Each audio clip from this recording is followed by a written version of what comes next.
Hey guys, welcome to my channel. I hope you're all doing very well. So I just watched Never Have I Ever on Netflix. Let's talk about it. So Never Have I Ever is Mindy Kaling's latest series. And first of all, can I just say that I am so happy that Mindy Kaling has received so much success in Hollywood that she is able to pave the way forward and create more stories about Indian Americans who other Indian Americans can absolutely relate to and see themselves in. I love what Mindy stands for, and I love the fact that she's helping to diversify the types of stories and the types of characters that we see in lead roles on the big and small screen. And I absolutely love the Mindy Project. I think that series is so hilarious and so underrated. I wasn't as much of a fan of her other project with Netflix called Champion. That I feel fell flat for me, but in the case of Never Have I Ever, I definitely think this is a return to form for Mindy. So as per usual, I'm going to be diving into the good parts and bad parts of this series. This is going to be a spoiler review. But before we get into the review, be sure to subscribe and turn on your notifications so that you can know when I upload another video. Alright, without further ado, let's get into it. So in terms of the good, I very much enjoy this exploration of a second-gen immigrant teenager who's going through it at the moment. When we meet the character of Devi, she has gone through the most traumatic experience of life, of ever. Her father died in the middle of one of her high school band performances, and then shortly after that she lost the use of her limbs. She lost the use of her legs and was unable to walk because of the shock and the horror, and something happened in her psyche to create that physical effect in her body. I think that is such an interesting premise to introduce the character with, and it definitely puts her at a very awkward and traumatic period in her life, and we have the pleasure and displeasure of seeing how that pans out for her. I also very much enjoyed the exploration of, again, the life of a second generation immigrant. Being an immigrant myself, I could very much relate to the issues and the trials and tribulations that she went through with her family members, and that's something that was explored in the Mindy Project, but to a lesser extent, because Mindy's family was never really at the forefront of her story. But in the case of Devi, they very much are, and as a result the impact and the influence of her heritage is much more present. And I like the way that this show explores how being a second generation immigrant and having that Indian heritage would impact Devi's everyday teenage life. In some ways it makes her stand out amongst their community, and we see that in the episode where they explore the celebration of that festival, and they very much embrace the Indian heritage and the Indian traditions in that episode, which I think was very enlightening and very interesting and exciting to see, and very unique to this series. And of course, coming from a show writer who is of Indian heritage, it was very close to her clearly to depict this, and it makes a huge difference. But in other ways, she's also very similar to the other teenagers in the school, and I think that's very important to point out as well, is that we're not all just aliens who have nothing in common. We have some things that are very different and very personal to us, but there's also a lot of commonalities in the teenage experience and the human experience as a whole. Now that's all well and good, but for me, what really makes the series work is the fact that we like the character of Devi. Now, yes, she acts up, she acts out, she makes mistakes. That's to be expected, because otherwise we wouldn't have a show, and also because she's a human being. So of course we would expect her to go through some of these trials and tribulations and behavioral issues, especially considering the fact that the trauma that she went through her father's death and the loss of the use of her legs is still very fresh. It's still a healing wound, and so we're seeing her trying to pick up the pieces after the disaster that was the previous year. And let's talk about some of this trauma for a second here, because I think another great point that this show touches upon is kind of dipping its toe into some psychological analysis here, and really trying to delve into the reason why Devi is the way that she is right now in this point in her life, because she has experienced this huge trauma, as I keep saying, and as the show and the psychologist that she has on the show keeps saying, and it's true. And so this show, first of all, very much explores how that trauma may have an effect on you even when you are not conscious of it, or worse, when you're telling yourself that it doesn't have an effect on you whatsoever because you're over it, because you're fine now, it was a long time ago. Devi is repeating this mantra in her head of there's nothing wrong, everything is fine, but that's not how it works, and that's just reflected by her mental health and how she has these outbursts of anger and frustration, defensive or offensive at times, when people try to call her out on her behaviors because she's dealing with so much on the inside that she's trying to suppress, that ultimately they're coming out in these outbursts and these fits. And I think it's especially important that we have this represented in a character like Devi, who is a child or a teenager, because often children like this who go through traumas and who do act out because of, you know, unknown reasons or seemingly out of nowhere, they're just dismissed as the problem child. And that's definitely something that we see with her mother, who even wants to move all the way to India so that she can have some familial support in raising Devi. We get the sense that her mother sees Devi as the problem child, and she doesn't quite understand her daughter in a way that she feels her husband did. Now, side note, I will say for a moment I thought they were going to send Devi off to India on her own because that's something that a lot of African parents do when their kids are acting up. They are like, go back to the motherland. I don't want to deal with you. Your aunties and uncles are going to raise you because you clearly do not know how lucky you are, how fortunate you are to be living here in the UK or in America or wherever. You need to go back home so that you can learn your manners, learn some respect for your elders, and then come back here when you're a better person, because I do not want to deal with you. I thought that's what they were going to do to her.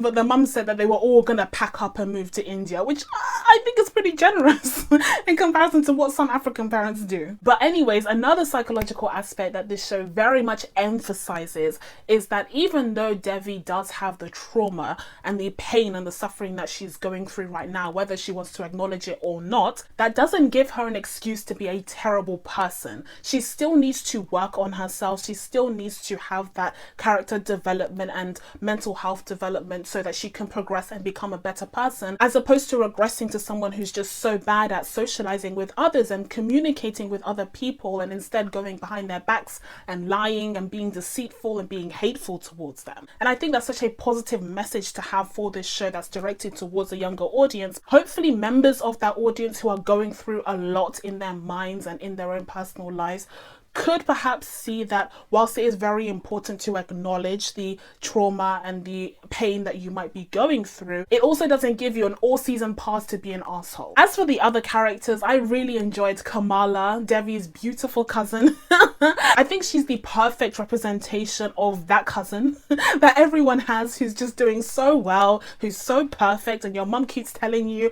why can't you be more like that cousin? Perfect, absolutely perfect. I think she did a great job of depicting that type of character and highlighting the hypocrisy of Devi's mum, of constantly talking about how Devi can do better and she's not doing the best that she can possibly do, whilst at the same time hailing Kamala for being this perfect person. But meanwhile, Kamala herself is kind of a mess. She's out here with guys climbing in and out of her window while she's engaged to this guy that she's never met, who turns out to be very, very hot, very fine. I think that was kind of a cheat for the show.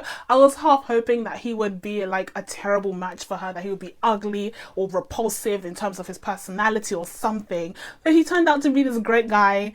He's amazing. And I'm like, ugh, that's cheating a little bit. Although I did like the fact that they acknowledged that they couldn't really pursue a relationship without getting to know each other, and that's something that he agreed upon, which I liked. I respected that. But still, I think she was very lucky to have a match who was just so attractive. I also think that the show did a good job of establishing Devi's mother as a character in her own right. She had her own traumas, she had her own regrets and pain that she was going through, and I think it became clear that she wasn't just nagging Devi for the sake of it. I think she was projecting some of her own insecurities onto her daughter, and the fact that she was constantly comparing her own parenting ability to that of her late husband really didn't help. And on top of that, you have the fact that Devi was acting out and going through a whole moment, making her mother very much feel like she couldn't understand her daughter and didn't know how to handle her. I also enjoyed the addition of the dad himself. They very cleverly included him in the storyline through flashbacks and hallucinations, and I think it did a good job of establishing this really likable character. He reminded me of Jack from This Is Us, but he's just so amazing. He's such a great dad, and it really makes you sympathize for the family family and understand how his death could have left such a huge hole in their family. I think it's great that the writers actually thought about it and said, maybe it won't be enough to just say that the dad died last year, and actually allowed us as an audience to get used to the dad and actually start to like him. And as a result, his loss has much more of an emotional impact for us as it does for the characters, because they could have easily used the typical shorthand route of saying, yeah, the father died last year, but you never get to see him, you never get to see his interactions with his family, and as a result the loss kind of feels a bit hollow, a bit shallow. Whereas here they actually took the initiative of allowing us to get to know this man, and that's what makes his loss all the more powerful and all the more painful, and we get to connect with the characters on a deeper emotional level. Now at the beginning of this series we see that Devi has a few requests for the Indian gods, and one of them is that she has a hot, smexy, dumb but amazing to look at boyfriend. just this one simple thing. It's not too much to ask for, right? I totally agree with her. But what ends up happening is that she ends up having this relationship with both Paxton and Ben. Let's start off with Ben for a second, because I actually think he's the better of the two. I like the character of Ben a lot. Of course, as soon as I saw him, as soon as I laid eyes upon him and saw their interactions together, I knew that she would end up with him. Like, I just knew it. I was just waiting for it to happen. It's very formulaic in that way. But I do like the character of Ben a lot. I think that episode that was narrated by Andy Samberg that focused on him and his own situation at home really allowed us to get into his mind a little bit and understand why he is the way that he is and why he projects this kind of persona at school, because he just feels so lonely. And even though he's so fortunate, like he's wealthy, he comes from a very wealthy family and he's smart and he's definitely going places in life, you still feel for him, because you're like, man, no one really respects him, no one really likes him, his parents keep bailing on him. I felt bad. And considering the fact that he was, one, so rich and so fortunate, and that he acted like a douchebag to Devi and really everyone throughout this series, that was quite an accomplishment to actually make me feel something for him. Now Paxton, on the other hand, I feel like Devi and Paxton's relationship very much mirrors the relationship that Ben has with his girlfriend, who barely pays attention to him and who he has absolutely nothing in common with. Because Paxton and Devi have nothing in common. They don't actually work together. Like, yes, Paxton is fine. He is fine. He is, I don't know how old the actor is, so I'm just going to refrain from being too creepy. He's very attractive, okay? We get it. We know. Even the narrator of the series knows that, even though that was a very awkward moment for him to admit. But very, very attractive guy this teenager is. But that's not enough to sustain a whole relationship between them. And when they were in a quasi-relationship, at least in Devi's head, the show made it very clear that they didn't quite fit together, because he barely contributed towards the group project that they had to do for school, which is just my worst nightmare. But yeah, he just wasn't interested in the things that she was interested in, and he really wasn't that smart either, so it just became really frustrating for her to work with him. Like, I didn't really see the chemistry there, other than the fact that they bonded over both knowing his sister, which, side note, I think it's amazing. I think it's phenomenal that we got to see some representation of someone with Down syndrome in this series. We love that. We love seeing representation of different peoples, including people with disabilities and different races and different sexualities. Just, we love that representation. Thank you. But anyways, other than that, there wasn't really much tying them together. So it was really bizarre that at the very end, we see that Paxton kind of comes over to Devi's house, and it looks like he wanted to like pursue her or pursue something with her.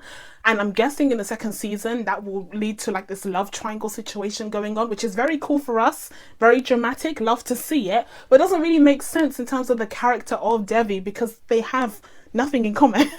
They don't really belong together. But again, I understand, he's fine. So maybe love conquers all. Also, that kiss in the car, again, I'll refrain because they're teenagers, but notable.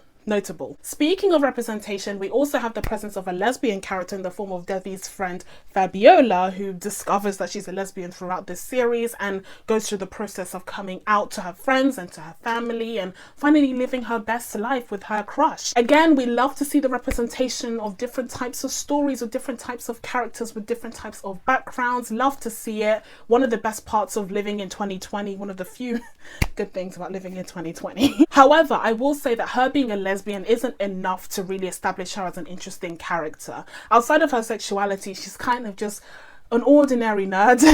And in fact, neither of Devi's friends really stand out as special and unique and interesting characters. They're kind of bland. I think the moments where they are upset with Devi and the moments where she lets them down are valid. The fact that Fabiola is going through this whole exploration of her sexuality and the other friend's mother is... that whole storyline was a whole show of its own. It was definitely valid for them to feel let down by their long-term friend because she wasn't there for them during these periods of their lives. But that still doesn't make them very charismatic in my eyes. If you want to see what a charismatic, amazing, electrifying best friend looks like, look no further than Eric from Sex Education. He just stands out. Whereas these girls over here, they're more of the same. Eric Effiong is the standard that you want to be going for if you really want to stand out in the realm of these best friends and the teen dramas. Alright, so we may as well get into the other criticisms that I have for this show, and another one is that I don't find it to be very unique or groundbreaking at the end of the day. Other than the story points that are very specific to the character of Devi and her life, we don't really see much that's kind of out of the box. You know, it's just more of the same. It's a teen drama. She goes to high school. She's one of the uncool kids and everyone judges her and laughs at her. But at the same time, she has this bond with her friends and then they go through things and she's leaving them for some guy. And it's just the same old, same old. We've seen it before. It's not that unique. There are some episodes where it feels a little bit dry and boring, but this show is so bingeable that those episodes that are less interesting kind of blend into the ones that are interesting, so it's a bit more forgivable. And also another relatively small criticism that I have here is that I don't love the voiceover work by that tennis player. I know why he's there. He's a connection to Devi's father because he was his favorite tennis player when he was alive. I get that, like I get why he's there thematically speaking, but I didn't actually like the voiceover work. I found it to be sometimes a little bit like clumsy and a little bit inconsistent. Basically, you could tell that he wasn't an actor, and you could especially tell in that episode where Andy Samberg takes over for Ben's story, and he's just so much better. He's so funny and he's not even doing anything spectacular, but you could tell that this is the work of an actor versus someone who's a bit more of an amateur. So overall, I had a really fun time with Never Have I Ever. I think it's a really fun series to get into if you are a teenager or even if you're a bit older. I didn't mind watching it at all. I found it to be very bingeable and I sat there watching it in one sitting, which is very easy because it's like only half an hour. But anyways, it was very enjoyable. It was very funny in moments, and whilst there was nothing hugely groundbreaking in terms of the story structure, I think the exploration of this particular character was very compelling and did stand out amongst the rest of these other teen dramas that we're seeing lately. And as a result, I'm going to be giving Never Have I Ever a 7.5 out of 10. So that's it from me. Now that I told you guys my thoughts on Netflix's Never Have I Ever, it's time for you guys to let me know what you thought of this series down in the comments below. Please be sure to subscribe to catch new videos coming up. Thank you guys so much for watching. I really appreciate it, and I will see you in the next one. Bye!